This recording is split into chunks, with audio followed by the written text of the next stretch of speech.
Dan Illman, Matt Bernier concluding the Saturday afternoon Gulfstream card with graded stakes action. It's the Grade 2 Fort Lauderdale Stakes. It is a wild and woolly affair, and you can get involved with a new DRF Bets account and the 300% deposit match that goes along with it. Easy sign up at bets.drf.com. Let's meet the field for the Fort Lauderdale. It is going to be a war at 1 1/8. $200,000 is the purse. No surprise that Chad Brown, well represented. He's got the morning line favorite and the number 3 projected. And I got to be honest with you, Matt, and maybe I'm just putting projected into the winner's circle. I don't know how he lost last time. It was a race where he was 1-2. On paper, he was supposed to win. He had Dr. Mounty, who's also in this field. It seemed dead to rights in the lane, and he just wouldn't go by. And it's been the story of his career, 11 runner-up efforts. Does this horse just have a little hang in him?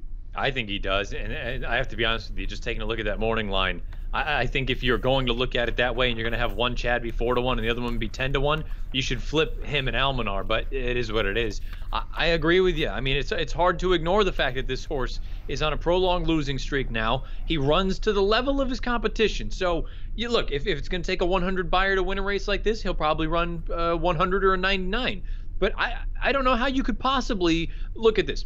From a multi-race standpoint, how can you look at a horse like this and have any real major confidence and say, you know what, maybe he's a lone A or he's one of 2 A's in a spot like this? You can't possibly. You know what? There's no one that can look at me with a straight face and say he's going to go by when it's all said. Chad couldn't tell him that because he does. He can win this race. Don't get me wrong, but I wouldn't trust Price.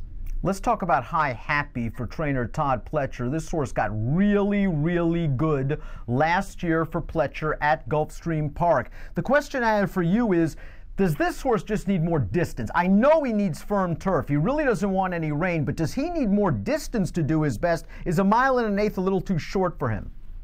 That's kind of how I approach it. I kind of feel like this is a horse that needs more ground to really be at his best. This 1 1/8, he's not incapable of running well at it, but I just feel like most of his better races have come at 1.5 miles, 1 3/8, some of those longer configurations. He has nice tactical speed, but I do wonder if this is a little bit on the sharp side for him. Let's talk about Care Bon, who's coming out of a Shadwell Turf Mile where he was rallying from the back of the pack. And there's a chance that this horse might get some pace in this spot. Both of his races in North America have been very good for Kieran McLaughlin. I do wonder a little bit about this distance. I wonder if 1 1/8 is pushing it a little bit, but the Shadwell Turf Mile has been a fairly productive race, producing 2 next out winners.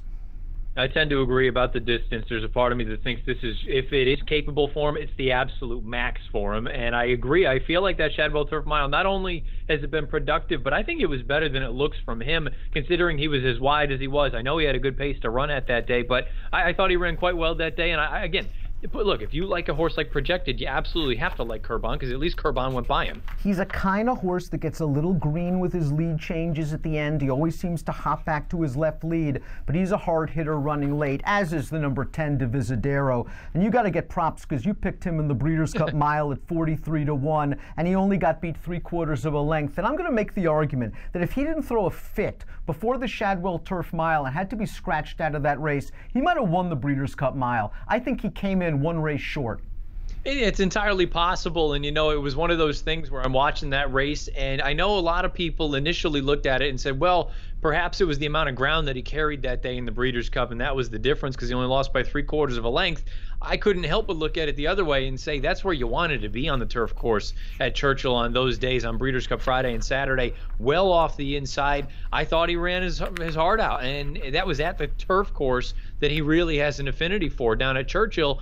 It's not that he's incapable of running well here. I just do wonder a little bit if you take him down a notch or 2 when you get him away from the Twin Spires. But 1 1/8 is very good for him. A mile might have been a little bit too short for him last time out. He seems like kind of a tweener, and this 1 1/8 might hit him in between the eyes. All he needs is pace. Here are a couple of Formulator Fact horses at prices. Zulu Alpha is red hot. Claimed for $80,000 2 starts back off a 103 buyer win. All he did was then step up to the Grade 3 Sycamore, stretch out from 8.5 to 12 furlongs, and pop with a 102 Beyer speed figure, and now he's with Michael Maker. Here's the formulator fact for Zulu Alpha. Past 5 years, first off the trainer switch with last out older turf winners, 21% winners, a 307 ROI. Now this is kind of a lousy post position, but this horse has enough tactical speed, I think, to find a spot. And just off the Beyers and the Timeform US pace figs, he fits.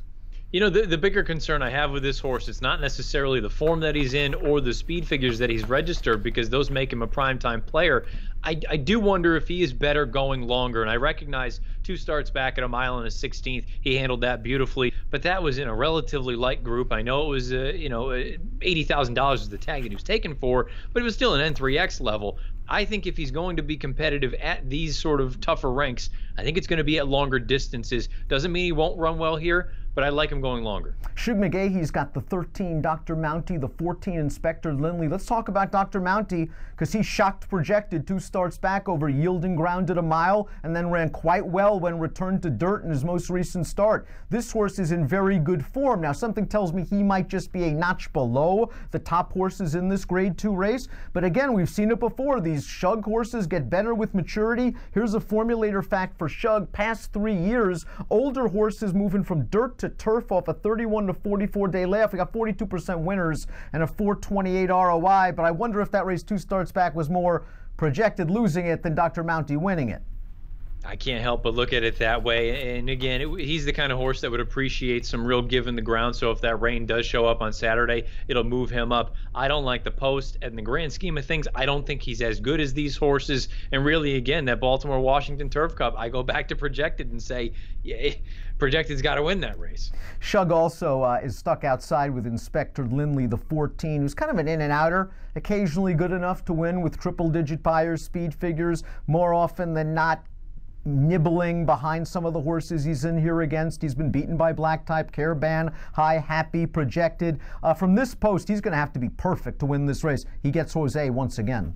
Yeah, it's just a really difficult position, and this is a horse, when he wins races, he barely wins them, just gets up by less than a half length in all 4 of his lifetime victories. You brought up that outside post. It's brutal. Jose's going to need to work some sort of magic to save some ground and still have something at the end. Curious Timeform US pace projector, I think. The #1 Glorious Empire made his name over the summer, just being sent to the front in longer distance races, like the Bowling Green and the Sword Dancer, and he was successful in both of them. And he carved out a legitimate pace in the Breeders' Cup Turf last time out before being swallowed up by that world-class competition. Timeform US has him, as he cuts back in distance, 1, 2, 3, 4, 5, 8th after the first quarter mile or so here. Is Glorious Empire simply a horse whose speed plays better at those longer distances, and he might not be fast enough to make the lead here? Because I think Edgar Prado's putting the pedal to the metal no matter what.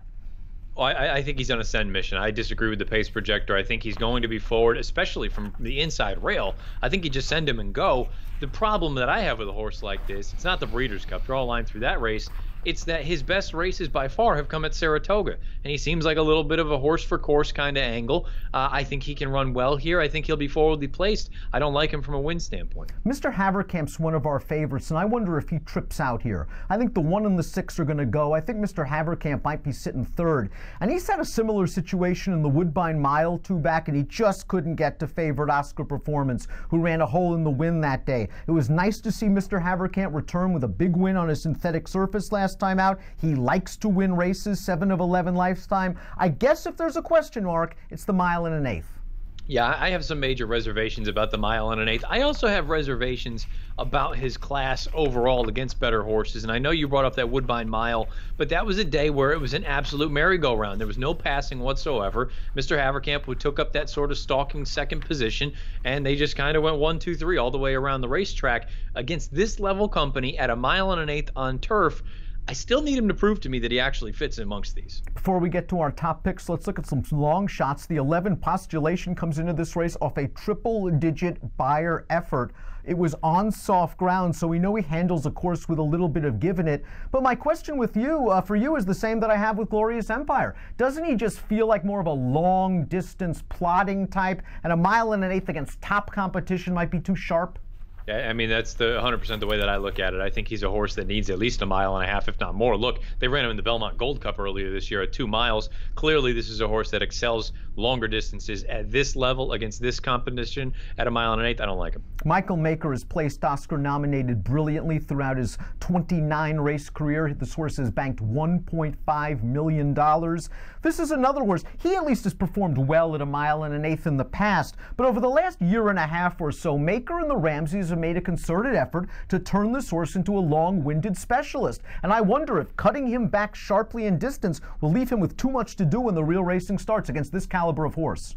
I tend to agree. I do wonder, and I haven't seen the stake schedule and how it's all laid out, but I do know last year, right around the same time as the Pegasus, they ran that McKnight handicap at a mile and a half. So I do wonder, he hasn't run since the middle of October. Perhaps this is a means to an end. Get a race into him and stretch him back out next month. Quarteto de Cordas is a Group 1 winner in his native Brazil. He didn't exactly make the greatest impression in the Breeders' Cup Turf, but I guess that was a tough spot for him making his North American debut. Lasix on here for Ian Wilkes. He's a complete X factor. Yeah, I said it when I went over this race in my preview pod. I have no idea what to expect from him. You're going to get the Lasix on. I think he's probably going to come from the back of the pack, but to be frank, I don't really know. Top pick time. Let's go to our top selections. And we talked about a couple of horses in here being tweeners like Divisadero. I believe Almanar is a true tweener, and 9 furlongs is his perfect distance. A mile in the Breeders' Cup Mile, maybe a little bit short, especially when he's rank. And this is what's worried me about this horse. He was rank, I thought, in the Arlington Million. He was rank in the Breeders' Cup Mile. He needs firm turf, or so it seems, to do his best running. But when you peel back the layers of the onion in the past performances, this horse has big races over this course at this distance. Yeah, I mean, he's a Grade 1 winner at this course, at this distance, not that long ago. You got to go back to 2017, and he won that Gulfstream Park Turf Handicap. To me, this is a prime example of a horse that despises any cut in the ground. He's that sort of typical European horse that they come here, they appreciate the rock hard going. You look at all of his really, really poor races in his career. They've come on less than firm turf, and that's how I'm chalking up these 2 most recent races at Churchill as well as Keeneland. He didn't get firm going in either of those, and he didn't run a lick. You go to that Arlington Million, if he runs that race, I maintain no one else in this race is capable of doing that. I mean, he was defeated by Robert Bruce by a half length. Robert Bruce would be barred from the wagering in this race. So to me, I look at it and say, this is a tale of 2 horses. If you get some cut in the ground, I don't think he has any chance. If you have firm going, I think he's strictly the horse to beat. I would be absolutely stunned if he was 10-1, like the morning line suggests. I think he's going to be in that sort of 4-1 range. While I would love the Timeform US pace projector to be correct, and then Black Type will just be traipsing out there on the lead, loving life as he's done in his last 2 races, it's nice to know that when you go back in his past performances, this is a horse that's just as comfortable sitting just off the pace and finishing as he is on the lead. He's in razor sharp form. He beat 3 of these horses most recently in the Grade 2 Knickerbocker. He did it with a 104 Buyer's speed figure and a 130 Timeform US pace aided number. That's some legitimate gas. Coming off a little bit of a layoff, but this is a hard hitter that just seems to fire each and every time, and he's won 3 of his last 4. I don't think I'm getting the 12-1 on the morning line. I'll take 6. My only real reservation with this horse, and it's not that he's, again, he's another one of these horses, not that he's incapable. I feel like a mile and an eighth is the absolute limit for this horse, and if for some reason the pace heats up, and you're right, he's got some tactical ability, but there's a part of me that wonders if we get down to the wire, is somebody going to come and nip him just because of the distance? I'd love him at a mile and a 16th. Mile and an eighth, I'll use him underneath. Give me numbers. In this spot, obviously, I like Almanar on top. I'm going to go 7, 10, 3, 4. 6, 12, 10, 11 for me in the Grade 2 Fort Lauderdale Stakes. Closing out a really nice afternoon of racing at Old GP by the Sea on Saturday. An approximate post time for race 11 is 5:06 Eastern. Best of luck.